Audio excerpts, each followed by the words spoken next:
वर्तमान बड़ खबर पानी फंटारे गाँव में जलीगला छतु फार्म लक्षाधिक टंकार संपत्ति नष्ट। ढेंकानाल जिला परजङ ब्लॉक अंतर्गत रेंटापाट पंचायत पानी फंटार गाँव में जलीगला छतु फार्म। छतु चाषी होउछंती सेही ग्रामर विवेकानंद खिलाड़ बिचंद साहू फार्म में लागिछि निया। फार्म रे थिबा प्राय 7 लाख टंकार पाଳ नड़ा जलीपोड़ी नष्ट हो जाइछि। विलंबित राति प्राय 7:45 समय कहीं दुर्बृत्त निया लगे देथिबा जଣା पड़िछि। छतु चाष पई फार्म रे थिबा नड़ा एवं पानी पाइप सह जरीपाल संपूर्ण जली जाइछि। खबर पाई परजङ अग्निशम बाहिनी पहुंची निया को आयत्त करथिले।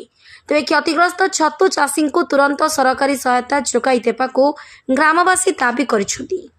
Dhenkanal Pradeep Biswal report news rail.